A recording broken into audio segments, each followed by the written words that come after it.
You have an idea for a new game, and you're caught up with it. You start writing a bunch of notes, either in a Word document or in a notebook, and you pore over this for days on end. You start researching cardstock or guillotines or thinking about different bits and pieces you could buy to help make this prototype. And how do I know this story? Well, that was me. But what I was actually doing was wasting a whole lot of time. And now I work very differently. In this video, I'm going to compare how I used to approach game design and how I would waste a lot of time of activities that didn't do anything to improve the games I was making. And what I've realized now are really the few key things you have to do to make good games. And this will be especially useful for you if you're starting out in your game design journey. Hi, I'm Matthew Dunstan. I'm a full-time board game designer based in Australia, and to date I've had over 60 games published all around the world. On this channel, I like to talk about all things game design, from my life as a full-time designer in the industry, to tips and tricks to help you improve your own game design craft. So going back to the way I used to work, what was I doing wrong? I was spending all this time researching different aspects of game design, feeling like I was working as a game designer. I was thinking about how I was going to make my prototype, I was researching different materials, I was taking notes about my idea and fleshing it out, I was researching themes and how they might be integrated into my game. I was convinced that all these tasks were things that you had to do as a game designer, and that I was spending my time usefully by doing them. Now, about 15 years on, I see these tasks as what they really were.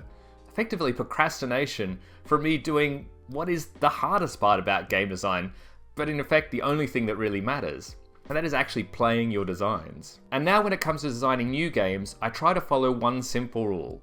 I want to minimize the amount of time I spend thinking about and working on a game before I've ever played it. I want to swap the time that I would spend thinking about a game that's never been played, and instead have a lot more time thinking about a game that's at least been played once. Let me unpack that a bit. When you first have a new idea for a game and you're starting to think about what it might do or how it might work, you don't really know if it's any good. And while it can be tempting to try and answer that question of whether your idea is any good by preparing an amazing first prototype to try and quash any of these problems you might have before you even get to them, in reality, very few people are very good at predicting how a game will feel in their head. That's why you hear the phrase, get your ideas onto the table as quickly as possible. It's really in playing the game that you really get insight as to the quality of your idea. And I know how it feels. When you have a new idea, it can be really tempting to get into the research phase. I would fill entire Excel spreadsheets with hundreds of cards. I would write down in notebooks many pages exploring an idea, what mechanisms I could use, how things would interact with each other, different scoring mechanics. And that felt like I was designing the game. And in part it is, but again, you're trying to make a lot of decisions about how a design works when you really have no idea, A, whether the idea is even any good or not, and B, whether the decisions you're making by researching all these different options are in fact the right ones for your game. And much like a lot of other hobbies or skills that you want to acquire in life, it can be very tempting to get stuck in the research phase, watching YouTube videos, researching different materials, writing lots of notes, but in reality it's the actual playing that brings everything out. I can't tell you the number of times where I've had a game which I've been working on for weeks or even months in my head or in notebooks, and then I would finally get it to the table, and within 5 minutes I knew it was terrible. And I'd effectively wasted all that time. Now I try and cut out as much of the work before that first playtest as possible. And in this video, I'm going to give you some tips and tricks to do exactly that. The first is the idea of making a minimal viable prototype or product, or an MVP. And you hear this a lot, and there's a reason why it's a very popular piece of advice. I think it's incredibly useful. What it essentially boils down to is just make the absolute minimum amount of your game that you need to try and test it. And remember, you don't need to test the whole game. You might not have had to make decisions about all the different parts of the game yet. You might not know how the endgame scoring works. You might not know exactly how the setup might work. In fact, you might decide to make a prototype that can only play a single round or a single turn in the game. And that might even be a part of the game in the middle. Choose whatever is easiest for you to design at the start and what takes you the least amount of time to get it played. Release yourself from the pressure of feeling like you have to decide everything about a game before you can playtest even once. Most ideas have a core kernel of what makes that idea interesting to you. It might be a single mechanism, or potentially a particular setting, or the way that the players will interact with each other. Focus on that. Focus on just making something that can test that core concept. Because once you've been able to test that core concept, then you've effectively validated it, and you'll know whether it's worth pursuing, or in fact that core concept wasn't that interesting after all. Not only do you save a whole bunch of time potentially working on an idea which isn't worth working on, but also by saving a lot of that design work until after your first playtest, it means you can make much better guesses as what to do with those future design decisions, because you at least already have a little bit of playtest data to go on. Some related tips to this: if you need a deck of 100 cards, simply make 20 cards and have 5 copies of each, or only make half the deck. It's unlikely you're going to be playing through the whole game anyway. You're only going to see a certain number of components, so don't worry about trying to design all of them that you'll need. The second useful thing is making use of software that will make it a lot quicker for you to go from an idea to a playable prototype. If you're like me and you don't have a lot of artistic or graphic skill, it can actually take a really long time to make a prototype by hand. It's something I've done very rarely, and I did it mostly at the start of my career, and it takes me a really long time. And actually now there's a lot of really useful and easy to use pieces of software that can make the process of designing a first prototype, or in fact any prototype, much quicker and easier. And while the first time you use it might be a bit painful as you get used to how the software works and different shortcuts, that's something that you're going to learn and get better at over time. And it's something to definitely invest in, because if you're going to become a game designer, you'll always have to go from an idea to a playable prototype. And so you'll get better at that process, and it's worth investing in getting better at that, because that'll save you a lot of time. I'll definitely do a video about different types of software that you can use, but for now I'll mention a few that I think are really useful and beginner friendly. And a common thing about all this software is it works in your browser.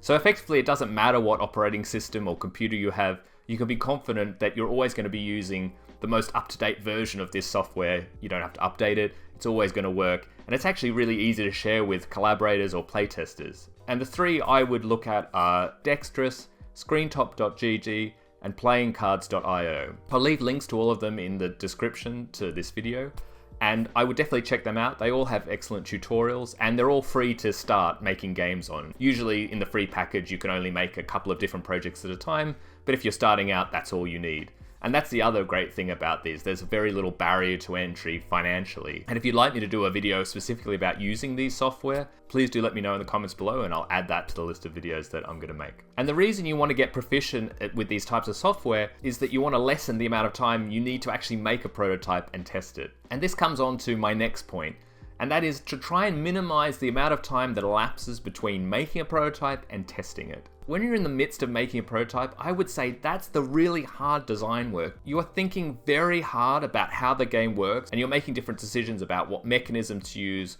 or what different feelings you want in a game. And often you're going to be holding a lot of information in your head that might not even actually be expressed in the prototype. For example, you might make decisions about how different cards or actions cost in the game, and you'll decide on one of them for the prototype.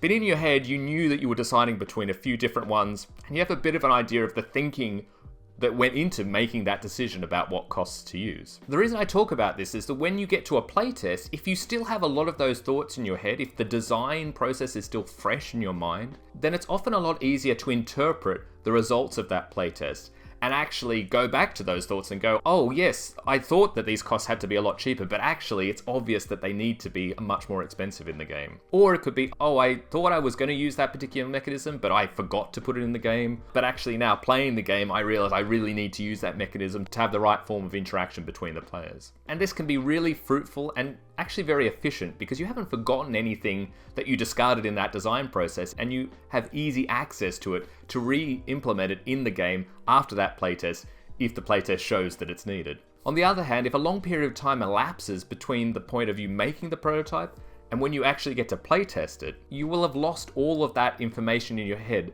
about how you designed the game and the different choices you made. And what's worse, you might have actually forgotten about how to even play the game. Often very early on in the design process, you're not going to write a rules document, even though you should, and I'm really bad at that too. And there've been a lot of times where I've gone to playtest a game, and I thought I knew how to play, but then suddenly something comes up during the play, and then I realize I can't even remember what I thought you would do in this situation or what rule I would use. And that's because too much time had passed since I'd originally designed the game. And the other reason to minimize the amount of time between prototyping a game and playtesting it is that when you've just designed the game, you're really enthusiastic about it. You really want to test it. You really want to try it out. You're curious about whether your idea is going to work or not. The more time that passes since you've designed the game, the more chance is that you'll actually never playtest it, because other ideas might come up that you're more interested in, and you might find yourself hopping from idea to idea to idea without ever testing any of them, because you're always just interested in whatever's new. So how can you actually implement that? I find working to a deadline of a playtesting opportunity such a powerful thing to get designs done. So for example, if you have a playtesting night on Tuesday evening, see if you can set aside some time on the weekend or on Monday to actually work on that prototype and get it ready so that you can play it on that Tuesday. So you've only had 1 or 2 days that have elapsed since designing it and getting it to the table. I made a video talking about deadlines, and this is one reason why they're so useful. They can really help drive that initial design process. And it also forces you to just make whatever you can. Because you have that time pressure, it means that you can't get stuck in trying to make hundreds of different cards or making too many decisions about the prototype. You're on the clock. You need to get something ready to play, and that will force you to make a minimal viable product most likely. My last piece of advice is maybe a bit controversial, but it's what works for me, and maybe you'll find it useful for you, is that now I try actually to not write down any ideas that I have, and if I have ideas, I try not to write notes about them before I've actually designed them and playtested them. For me, taking copious notes before I would ever start working on a game had a few disadvantages. Firstly, as I said before, it was a very easy thing to procrastinate on. You could feel like you were working on the design of a game by taking all these notes and filling notebooks with ideas about how the game will work, but none of that is actually leading towards making a playable prototype or getting it playtested. And with all these notes, often I would find that once I playtested once, most of the notes were now useless because they didn't apply, they didn't work. Or even if they were useful, I would so rarely go back and look back on the notes, so capturing them didn't make much sense. And it also just takes time. The other part that I found that kind of works for me now is that it's almost like a first filter. If I don't write anything down, then the first filter about whether an idea is any good is in fact my memory. By now, if I have an idea for a game and it's good, I trust my mind enough that it's going to remember that idea, even some weeks down the line if I didn't get to work on it immediately, because it was that good an idea. If I forget the idea, then mostly it probably means it wasn't that great to begin with, or it wasn't that captivating or worth even exploring to make a first prototype on. It means I actually save a lot of time before I ever make a first prototype, because actually the first time I do any work on a game, other than just thinking about it in my head, is when I'm making the first prototype. I'm not doing anything else. I'm not gathering components. I'm not taking notes. The first piece of work I do on a game is actually making the first prototype. Now, I don't count thinking in that, because that's kind of free time. I go for walks and I like thinking about games while I'm doing that, but it's not taking up other time that I could be using to make prototypes. And maybe that approach might be useful for you.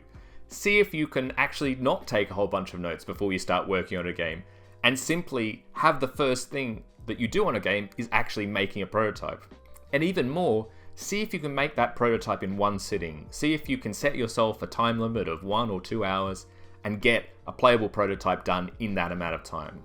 Now, obviously, this is a lot easier to do the simpler the game is that you're trying to test, but I think it can be a really useful experiment to try, especially when you're starting as a game designer. It limits the amount of time you spend before you actually playtest your game. And don't worry, if you don't get to design all the game that you really wanted to do, or that you feel like parts are missing, that's perfectly fine. Remember what I talked about when I was talking about minimal viable product.